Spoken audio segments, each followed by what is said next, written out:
Cheat Code Support Strategist by Clouds. My head in the clouds, not coming down. This is another one of the For the Want of a Nail series. And the summary goes, after All Might gives Izuku a much-needed reality check, he has to find a new dream. When he learns that the support course at UA offers an emphasis in intelligence and analytics, it sounds like the perfect new passion for him to throw himself into. Who knew? Maybe hero analysis for the future was never meant for his future as a hero, but for his future helping heroes. Chapter 1. The Death of a Dream. Izuku numbly watched the door shut behind All Might. Kacchan had been right. He really couldn't be a hero. Izuku felt the tears prickling at the corners of his eyes and looked around. If he went home right now, Mom would hear him crying in his room and wonder what was wrong, and Izuku didn't really feel up to explaining himself right then. This rooftop, however, was completely deserted. Making his decision, he sat down and hugged his knees to his chest as he let himself break down. He should have known that would be All Might's answer. He had studied quirks for years, so he, of all people, should know that a quirkless teenager had no chance of beating villains with strong quirks. He couldn't even beat Kacchan. He should have seen this coming. So why did it still hurt so much? After a few minutes of this, he became vaguely aware of the sounds of fireworks in the distance and almost stood up to look before changing his mind and curling up even tighter as he sobbed harder. The fireworks would probably look pretty and might even cheer him up a little bit, but Izuku wasn't really in the mood for pretty things. No matter how cool they looked, fireworks wouldn't be able to put his shattered dream back together. The explosions were a good background for his pity party, though, Izuku thought with a wet chuckle. It was almost like the world itself was celebrating that he'd finally come to terms with reality. He couldn't really tell if he was sobbing or laughing at the mental image of Kacchan and his teachers in party hats gathering around a cake with All Might's true form on it as they set off confetti poppers. Congratulations! He was definitely laughing now. Kacchan would totally have a disgruntled expression on his face at being forced into a party hat. But Auntie Mitsuki would probably just hit him on the head if he tried to take it off. Mom would be the one to cut the cake, and she'd look proud and relieved as she gave him the first piece and told him to be sure to pick something safe for his next dream. Izuku took a deep breath and stood up, wiping the last of his tears from his cheeks. There was still a dull ache in his chest, and he still didn't know what he was supposed to do now.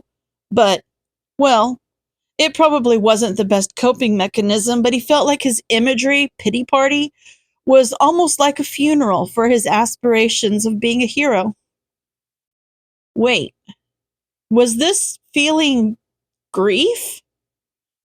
That would make sense, but it seemed weird to feel grief for something that wasn't a person. His dream was kind of like a pet, right? He'd cared for it for years and refused to let go, and now it was gone, so it was probably okay to be a little sad. The sun had set sometime during his breakdown, so Izuku hurried straight home, only pausing once to check his reflection in a shop mirror to make sure his eyes weren't too red. He ran up the stairs to his apartment and quickly took off his shoes before digging in his backpack for his hero analysis notebook. Between the sludge villain and the koi pond, he was lucky that it was legible at all. He should put it in the freezer to save it so he could transfer his notes into another book. Then he could carefully take out the pages that All Might had signed and frame them. "I'm home!" he called out as he walked toward the kitchen. He should put the notebook in a plastic bag before putting it in the freezer so it didn't get anything gross on the food. His thoughts were interrupted by his mom running at him so fast that she slid across the kitchen floor and almost knocked him down with the force of her hug. "Oh, Izuku! I was so worried about you!" Izuku looked at the clock. He wasn't that much later than he normally was. He knew for a fact he'd gotten home much later because he'd lost track of time watching hero fights. So why was Mom so worried today? She couldn't know what All Might had told him yet, could she? Mom was still talking, rambling in her worry. I saw about Kotsky on the news, and I know that you take that route home sometimes, and I couldn't see you, and you weren't answering your phone, and I was just imagining what would have happened if the villain had grabbed you instead, because Kotsky was barely fighting him off with his explosions, and Izuku went cold. What? What happened to Kachan? Mom froze. You didn't know? Izuku shook his head frantically and stared at her with wide eyes. Mom pressed her lips together in worry, then led him into the living room and unmuted the TV. There was a young reporter on the screen, backlit against a few still burning fires as Backdraft and a few other heroes lingered in the background. The sludge villain seemed to be intent on suffocating his victim. Thankfully, the heroes on the scene were able to keep the others in the area safe until the arrival of All Might, who defeated the villain and saved the hostage, as expected of the number one hero.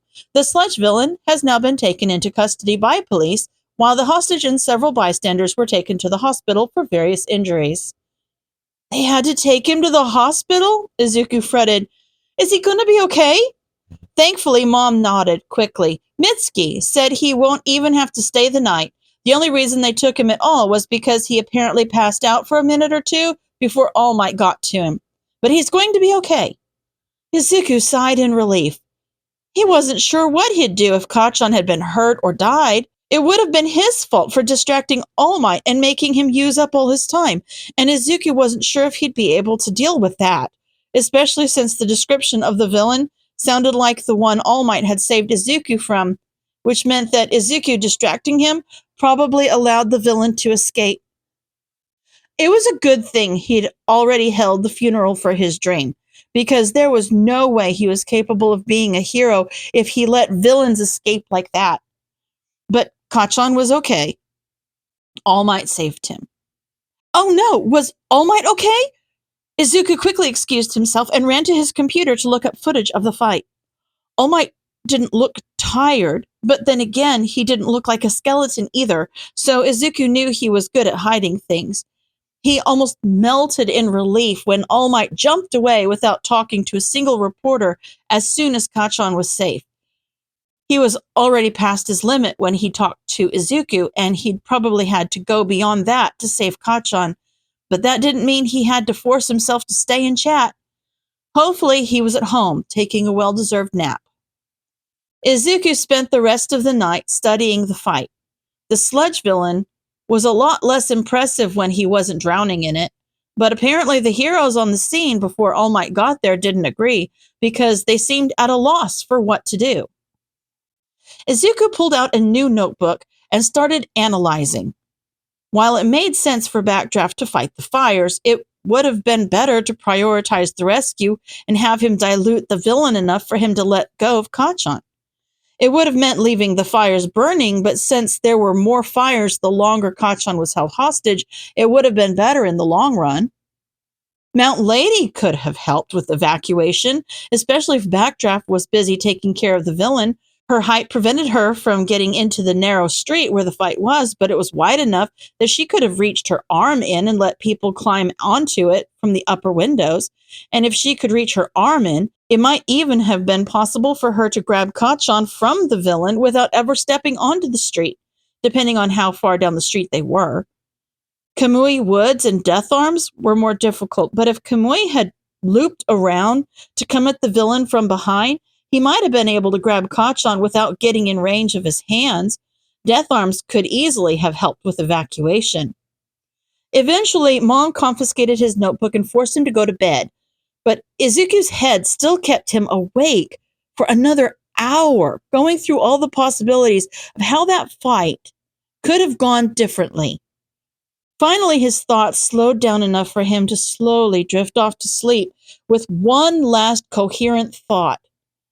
Is there a way to help heroes work smarter? End of chapter.